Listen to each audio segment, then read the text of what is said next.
जय हिंद फ्रेंड्स। जैसे कि पिछली क्लास में आपको बताया था अफर्मेटिव इनटू नेगेटिव में ट्रांसफॉर्मेशन के टॉपिक में एक आम जिंदगी जिसको कहते हैं यह है आम जिंदगी, अब बनेगी मेंटोस जिंदगी। तो अभी तक नॉर्मल वे में आपने सेंटेंस देखे होंगे अफर्मेटिव के, एलॉन वाले, नन वाले, नन बट से जो बनाए जाते हैं, ओनली वाले, और इसके बाद से एज सुन एज वाले। लेकिन अब मेंटोस जिंदगी और सबसे कुछ बेहतर यानी मास्टर का मास्टर स्ट्रोक और सबसे धाकड़ एग्जाम्पल। और कई जगह आप फाइंड आउट करने के बाद भी आप ये पाएंगे कि ये सेंटेंस आपको नहीं मिलेंगे, ये गारंटी है। और ये सेंटेंस का स्ट्रक्चर आपको मिलेगा ही नहीं, रेयर केस है और रेयर जगह पे मिलेगा। और आप देखते हैं फिर आप कैसे इस सेंटेंस को सॉल्व करते हो। और ये सेंटेंस कहता क्या है, क्या कहता है कि जब सेंटेंस में हैज हैव हैड दिया हो, तो जब अफर्मेटिव सेंटेंस में हैज हैव हैड दिया हो तो उनको निगेटिव बनाते समय क्या कहते हैं। तो क्या कह रहा है कि एक आम बात है कि जब सेंटेंस में हैज हैव हैड दिया हो तो निगेटिव बनाते समय क्या करेंगे। तो पहली बात तो आपको यह पता होना चाहिए कि हैज हैव हैड ये क्या है। तो आपको ये बताते हैं वर्ब है, ये क्या है, वर्ब है। ये हेल्पिंग वर्ब भी है और मेन वर्ब भी है। अगर हेल्पिंग वर्ब मेन वर्ब दोनों है तो ये प्रेजेंट को डिनोट करता है, रिप्रेजेंट करता है, और ये पास्ट को। यानी ये प्रेजेंट को रिप्रेजेंट करता है और ये पास्ट को। जब ये प्रेजेंट टेंस के बारे में बताता है, ये पास्ट टेंस के बारे में बताता है, तो निगेटिव बनाते समय क्या कहते हैं। तो निगेटिव बनाते समय क्या कहते हैं, subject plus is am are was were, या तो क्या है not plus without plus object लिख देते हैं। यानी आपको सिंपल सी एक बात ये बताई गई कि जब आप निगेटिव बनाते हैं तो सब्जेक्ट इज एम आर, क्योंकि इज एम आर जो होता है वो प्रेजेंट को डिनोट करता है, और जो ये वाज वर होते हैं किसको बताता है, पास्ट टेंस को बताता है। तो देखिए देखते हैं फिर मास्टर का मास्टर स्ट्रोक क्या कहता है। मास्टर का मास्टर स्ट्रोक क्या कहता है कि जब सेंटेंस ऐसे अफर्मेटिव दिए हो और उनमें अपोजिट वर्ड ना दिया हो, क्या ना दिया हो, अपोजिट वर्ड ना बनाया जा सके या अपोजिट वर्ड ना फाइंड आउट कर पा रहे हो, तो ऐसे सेंटेंस को बनाने के लिए एक सिंपल सा तरीका क्या कहता है, अगर हैज हैव हैड मिले तो क्या कहते हैं, subject plus is am are या तो वाज वर्ड लगाते हैं। तो आपको बताया गया क्या भैया कि इज एम आर जो होता है वो प्रेजेंट को रिप्रेजेंट करता है, और ये जो वाज वर्ड होता है ये किसको बताता है, पास्ट को बताता है। तो ये क्या लिखा, आई हैव अ पेन, क्या लिखा है, आई हैव अ पेन। तो इसको नेगेटिव बनाते समय क्या लिखेंगे, आई के साथ क्या लगा देंगे, एम, आई एम। तुरंत मैंने क्या बताया कि क्या लगाते हैं, नॉट, आई एम नॉट, क्योंकि इसका पहले मतलब जान लेते हैं। आई हैव अ पेन, मेरे पास एक पेन है, इसका मतलब क्या, मैं बिना पेन के नहीं हूं। अगर मैं बिना पेन के नहीं हूं तो इसका मतलब मेरे पास पेन है। तो ये क्या बनेगा, आई एम नॉट। आगे क्या लगा देंगे, I am not without object क्या था, pen. I am not, I am not without a pen, मैं बिना पेन के नहीं हूं। इसका मतलब क्या है, मास्टर ने हमको ये चीज सिखाई कि जब सेंटेंस में हैज हैव हैड दिया हो तो निगेटिव बनाते समय is am are was were या तो विदाउट के साथ निगेटिव बनाते हैं। तो क्या कह रहा है, आई हैव अ पेन, तो इसका निगेटिव क्या बनेगा, I am not without a pen. अब यहां पे क्या लिखा है, we had an old golden cow, we had an, ये हैड लिखा तो किसको बता रहा है, पास्ट को। तो यहाँ पे निगेटिव बनाते समय क्या लिखेंगे, वी, क्या लिख देंगे, वी। और यहाँ पे हैड लिखा है तो पास्ट के बारे में बताएंगे, तो वी के साथ क्या लगाते हैं, वर, वी वर। तुरंत क्या लगा देंगे, नॉट, वी वर नॉट। आगे क्या लिख देंगे, विदाउट। फिर क्या लिखा है, object and old golden cow. ये था मास्टर का मास्टर स्ट्रोक। पहली क्लास में मैंने नॉर्मल जो ट्रांसफॉर्मेशन के अफर्मेटिव से निगेटिव है वो बताए थे। अब अगला पॉइंट क्या कहता है, अगला रूल कहता है जब सेंटेंस में अपोजिट वर्ड ना बनाया जा सके, यानी ऐसा कोई सेंटेंस लिखा हो जिसका अपोजिट ना बनाया जा सके, और अगर अपोजिट बनाया जाए तो उसका सेंस बदल जाए।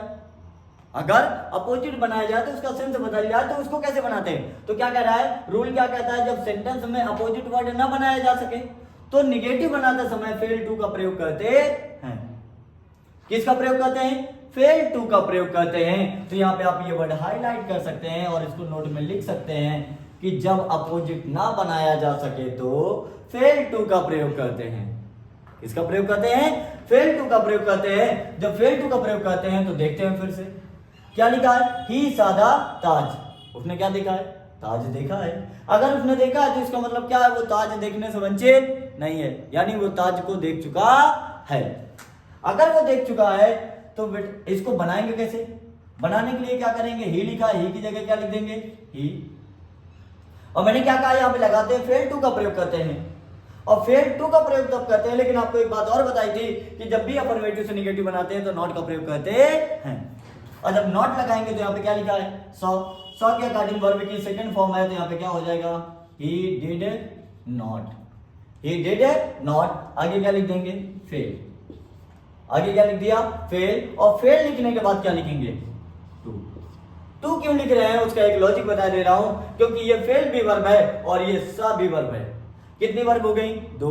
जब दो वर्ब एक साथ आती हैं तो बीच में क्या आता है, टू, ताकि वो सेंटेंस को इन्फिनिटिव बना दे, यानी जो सेकंड नाउन होता है उसको क्या बना देता है, इन्फिनिटिव बना देता है। ये दो वर्ब को जोड़ने के लिए एक वर्ड यूज करते हैं जिसका नाम क्या है, टू। तो क्या लिखेंगे, he did not fail to, क्या लिखा है, सॉ का क्या हो जाएगा, सी। आगे क्या लिख देंगे, द ताज। फिर क्या आप लोग क्या कहेंगे, ठंडी के समय आ ही गया है, वाह ताज। ठीक है। और अगले एग्जांपल देखिए, फिर से क्या कह रहा है, अगला एग्जांपल कह रहा है, he joined the marriage party, he joined the marriage party, यानी उसने मैरिज पार्टी को क्या किया है, ज्वाइन किया है। यानी मैरिज पार्टी ज्वाइन करने से वो असफल नहीं रहा, उसने मैरिज पार्टी को ज्वाइन किया है। अगर ज्वाइन किया भैया तो क्या बनाएंगे, ही की जगह क्या लिख देंगे, ही। ज्वाइन लिखा है वर्ब की सेकंड फॉर्म, तो फिर से क्या लिख देंगे, डिड नॉट। आगे क्या लिखेंगे, फेल। आगे फिर से क्या लिख देंगे, टू। ज्वाइन का क्या हो जाएगा, ज्वाइन। क्या हो जाएगा, he did not fail to join the marriage। Transformation कहता है आप सेंटेंस के स्ट्रक्चर को बदल सकते हैं, लेकिन सेंटेंस का सेंस बदलना नहीं चाहिए।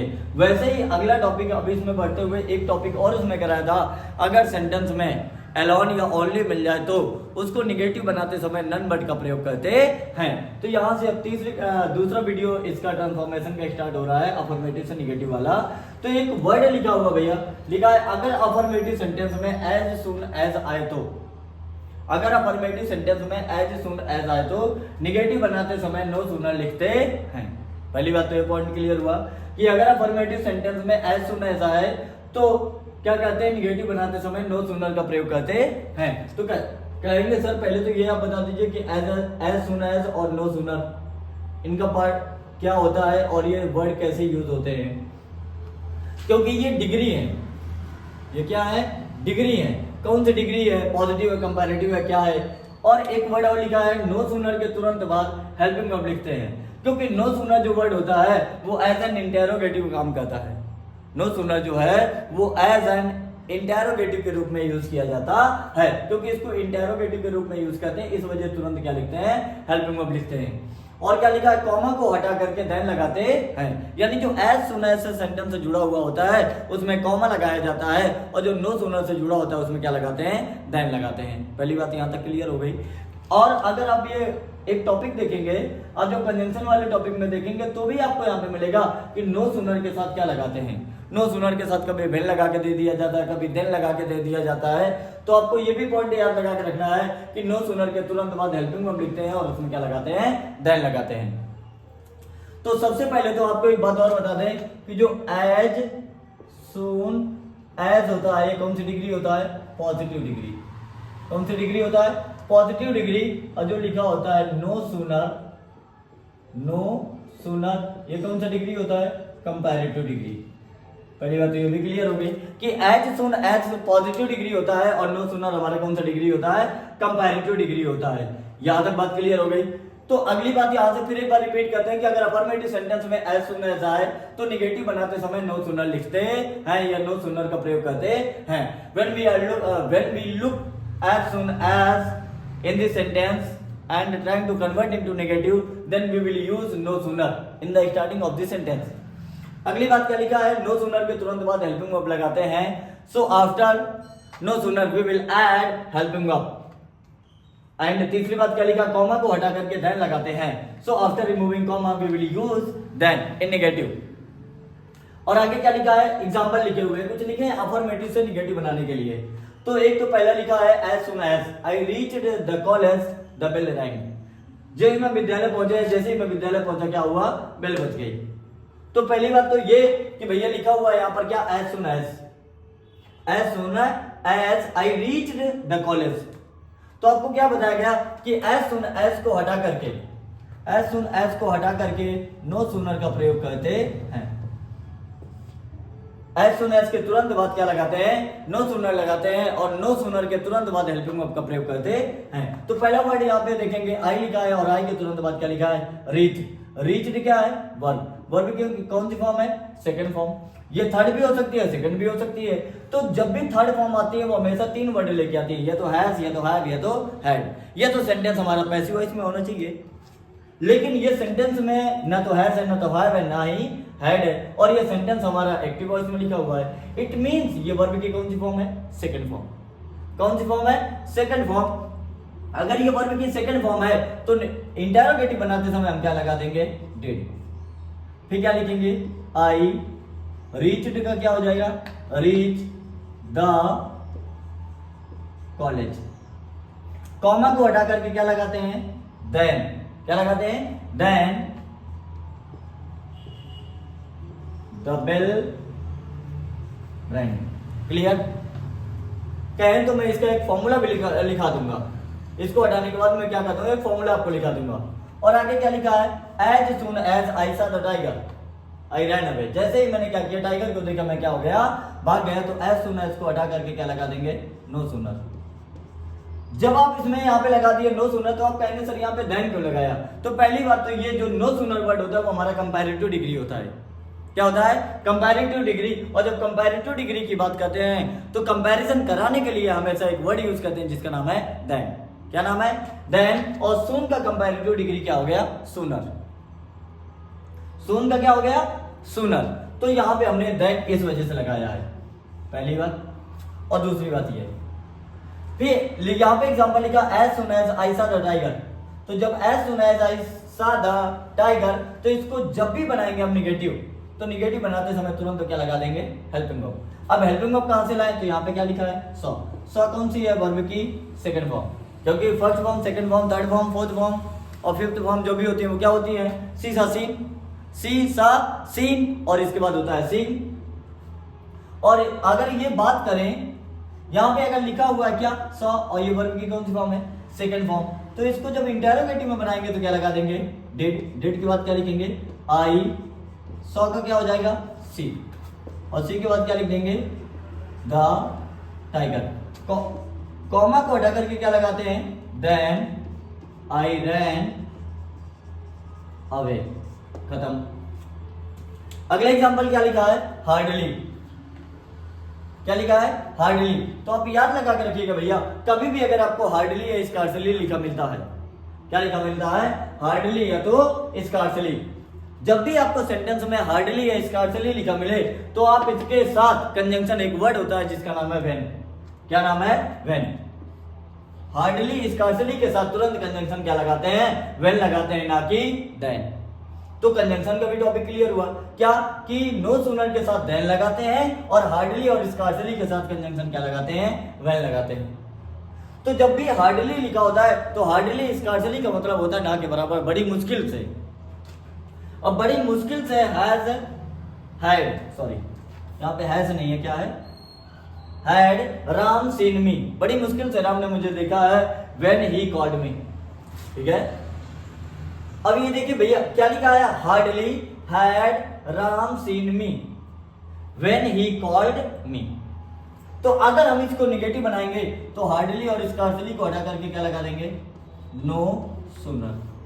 नो सूनर के तुरंत बाद हेल्पिंग वर्ब लगाते हैं तो क्या हो जाएगा, हैड.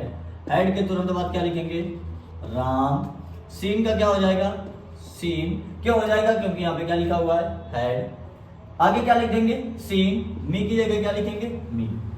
और हार्डली और स्कार्सली के साथ तो व्हेन लगाते हैं, लेकिन नो सूनर के साथ हमेशा क्या लगाते हैं, देन। देन के बाद क्या लिख देंगे, ही कॉल्ड मी। खत्म, ये देख लीजिए। और इसके बाद एक काम करते हैं, क्यों ना इसका एक कॉन्सेप्ट लिखा देते हैं।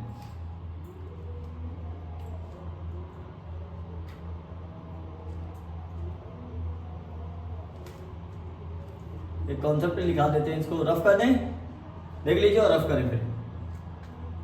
तो आप यहां से क्या बना सकते हैं, यहां से बना देंगे ये, यहां से एक काम करते हैं, इस एग्जांपल को रफ करें और यहां से एक फॉर्मूला बनाते हैं। फॉर्मूला क्या बन जाएगा, as soon as plus subject plus verb second form plus क्या लिखेंगे, ऑब्जेक्ट कॉमा, फिर क्या लगा देंगे, सब्जेक्ट प्लस क्या लिखेंगे, वर्ब सेकेंड फॉर्म प्लस क्या लिखेंगे, ऑब्जेक्ट। तो टेंस में भी ये आप लगा के रखना होता है कि एज सुन एज के साथ वर्ब की कौन सी फॉर्म आती है, सेकेंड फॉर्म आती है।